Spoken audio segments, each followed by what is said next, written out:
Greetings, Earthians. It is time once again to turn your mental energies toward the infinity of the speed of thought.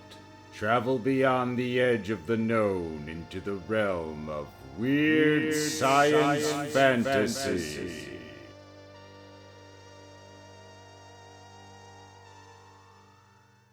The blazing desert sun had finally dropped behind the purple mountain range in the west, and the stars had begun to blink on like distant diamond lights in the darkening sky. The two young prospectors had returned to their campsite, laid their Geiger counters beside their knapsacks, and eaten their canned supper in silence.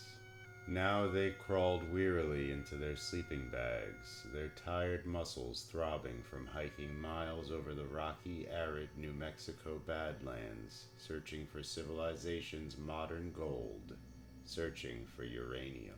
Good night, Marty. Maybe we'll have better luck tomorrow. Yeah, sure.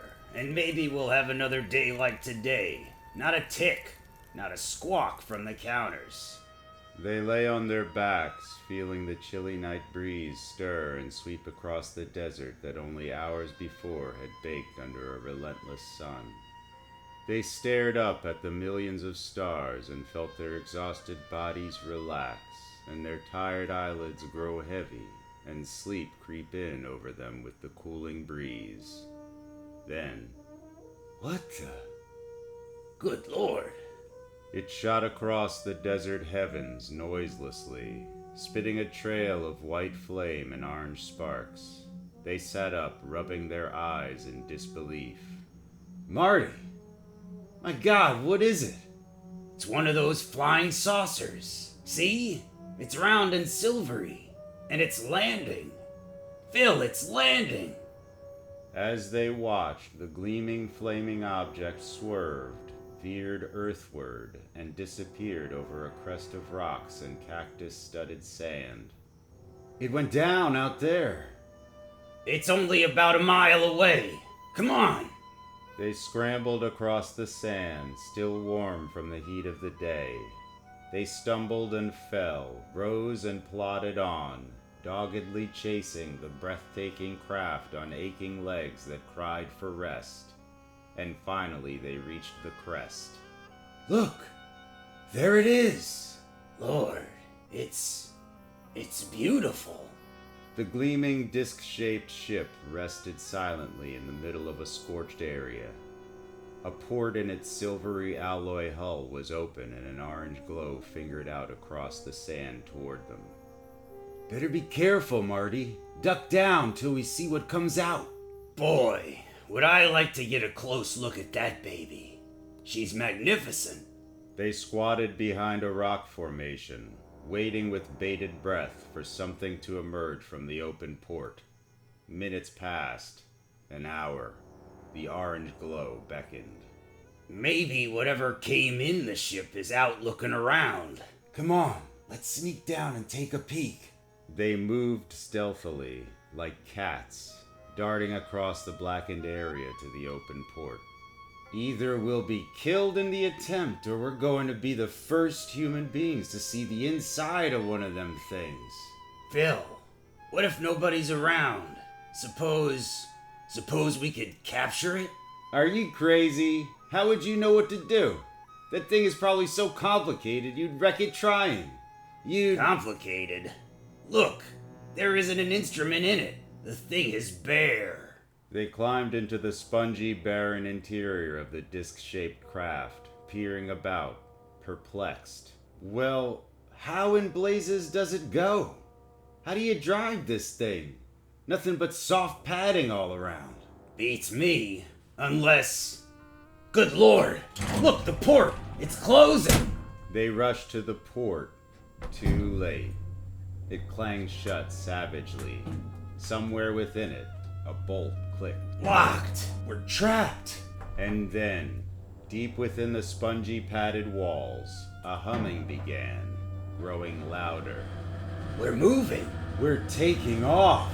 The craft spiraled upward, flinging them against the padded walls where they hung unsupported like human pennants. I can't stand it.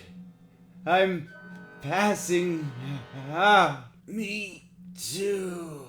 The spinning blackness came and went, and they awoke to find themselves floating lazily within the circular area of the humming craft. Look! Out that window! Earth! It's getting smaller. We're leaving it. We're headed out into space. They watched with a curious yet terrorized fascination as tiny Earth faded until it was only a pinpoint of light, and the distant sun faded after it, and they finally realized. We're leaving the solar system. We're traveling across the galaxy. We're going to some other star system. And then, after a while, the star systems faded too, and the shape of the galaxy receded until it was only a spiral mist and an infinite gulf of black. We're leaving our galaxy. Listen. Deep within the padded walls, relays clicked. The ship seemed to suddenly stop spinning. For a long moment, the two men just hung there, waiting. And then... the flash. It filled the ship. White. Blinding. They sat on the sponge floor of their circular prison, rubbing their eyes, the men. They felt the gentle bump as the ship touched, came to rest. We're landing. We've been kidnapped, taken to an alien planet. They'll probably want to study us, examine us, dissect us. The humming stopped. The ship was down, and then the men heard another sound, the shrill screaming coming toward them, the high-pitched, blood-curdling squealing. Listen! My God, what in blazes is that? The aliens that kidnapped us. They're coming. Oh, Lord. If I'd only brought a gun, a knife. If I couldn't fight them, at least I could turn it on myself and... They peered through the circular window at the screaming, shrieking aliens charging toward them. Marty, look, do you see what I see? Holy jumping. Women! Thousands of women! The port swung open. They stepped outside. The aliens stopped coming. They backed off, tittering. They're afraid of us, Marty. Look at 'em, Phil. Gorgeous. Gorgeous dolls, every one of 'em.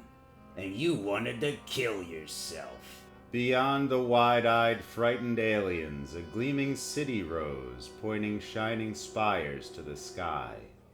The two men grinned, moving forward. Somewhere, one of the female aliens screamed. Stop! Well, what do you know, Marty? They talk English. An older alien moved forward, cautiously. Don't come any closer. You are the first men we have ever seen. The others, the younger ones, are quite shy. Why did you kidnap us from our planet? Why did you bring us here? The older alien, obviously the queen or leader of her race, beckoned to the two Earthmen. If you will follow me into our city, I will tell you why you are here. It may be a trap, Marty. Got any better ideas, Phil? You might as well play along. They walked behind the stately queen, the mob of giggling aliens following at a safe distance. Our race faces the danger of extinction. Only you can save it. You are our only hope. Extinction? Why? The alien queen's voice was cold and impassive as she started her story. We brought you here because our race is no longer able to reproduce itself. For 19 years now, there have been no new births. 19 years ago, our supply of a critical radioactive substance ran out. You reproduce chemically? Many centuries ago, we reproduced normally. There were men then, men like you. But then the men discovered atomic power. They were like children with a new toy. They played with it. Foolishly. They developed its destructive power rather than its constructive power. They used its destructive power as a threat, a blackmailer, until they started an atomic war. When it was over, there was nothing but death and desolation, and a few straggling survivors. They were going to rebuild, begin anew, but it was soon discovered that the atomic radiations have rendered the males of our population sterile. The race is doomed. No new births were recorded after the atomic war. Those that survived grew older and older. All hope of propagating the race was lost. And then a brilliant woman scientist announced, "I have discovered a new radioactive substance in the craters left by the atomic explosions. A new catalyst that has made it possible for one of my female patients to effect the reproductive method known as parthenogenesis, self-fertilization." The youngest and healthiest females left alive were given this new catalyst. The hope for survival returned, and then the children were born one after the other, again and again. "Another girl, Doctor." "All girls, not one male." "Of course. Parthenogenesis will only produce females." The chemical artificially activates the ovum. In the old days, the male sperm contained X or Y chromosomes. The female ovum, only Y. If Y united with Y, YY, the results were female. X with Y, XY, male. Artificial activation doubles the egg's sex chromosomes. Y to YY, female. In 92 short years, the last male died off, and we were a race of females. Females reproducing females. The male became a legend. Meanwhile, we'd progressed. We'd discovered the secret of spaceflight, the secret of time travel. And then the chemical ran out. The well-guarded atomic craters were drained dry. Again, the race faced extinction. Our explorations throughout the universe have turned up nothing. The chemical we need does not exist anywhere. Except in the past. We have time travel. Why can't we return to years just after the atomic war and take the catalyst from the craters again? No, we cannot. We cannot disturb the timeline. If we take it then, it will not be there for later use, and most of us would simply vanish. No, there must be another way. What about men? Men from before the atomic war. We could go back for them. They could save us. And there'd be males born. Everything would be normal again. They'd entered the city now. They'd stood below the towering gleaming spires, and they'd looked at the queen. These men. You mean... Yes, this is Earth, 6,000 years in your future. No, it can't be. We were taken out into space. We were taken out of our solar system, out of our galaxy. The stately queen smiled. Long ago, we discovered that space and time were interdependent. If you were to be suddenly thrown back in time, now, to your own era, you would end up here in space. You would be in your own era, yes, but Earth then would not be here, in this area of the universe. Not yet. The sun, the galaxy, they are all constantly moving. So we must first travel to where Earth will be at a certain time before we cross through to that time. Then the flying saucers are actually time machines and spaceships combined. Correct. Just one thing, ma'am. Why didn't you send the girls back instead of kidnapping us? We did, but they were too shy to land. They were afraid. None of us have ever seen a man. So you sent down a trap ship, the one we fell into. Yours is the third. The first came back with a senile corpse, an old farmer who died on the way. The second brought, of all the luck, 2 nosy old maids. They stopped before a gaily decorated building. The giggling mob behind them paused, hushed. The old queen looked at the 2 men. It is up to you. You know the story now. We cannot force you to help us. If you want to, we will be most grateful. Look, ma'am, we're just 2 normal guys. I mean, That's a big crowd out there. The queen clapped her hands.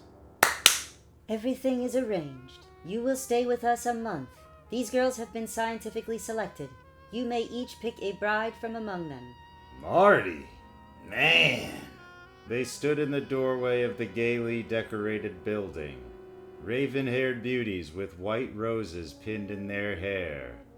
Blondes with red roses pinned in their hair. Redheads with yellow roses pinned in their hair. They stood there, 20 or so, beckoning. What is your decision, gentlemen?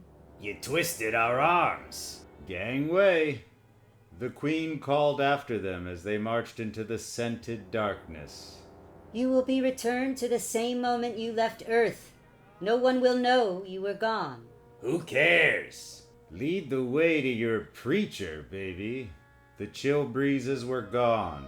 Even the early morning sun beat down a dazzling baking brilliance. They tossed in their sleeping bags, opened their eyes. What the? Huh? Oh, it's nuts. It's morning. They looked at each other, grinning sheepishly. Boy, I hated to wake up. What a dream. Me too. I dreamed a flying saucer landed and their grins vanished. Women? Women. They scrambled across the sand, stood looking down at the scorched area, not speaking. Finally, this place is used by the army for target practice. Got it out. Okay, let's forget about it. Come on, let's go back and rustle up some breakfast. They walked back to their camp arm in arm, and when they reached it, their blood froze. They hadn't noticed them before. On their sleeping bags, pinned there. Roses. A yellow one. And a white one. Once again, we return you to your pre-scheduled mundanity.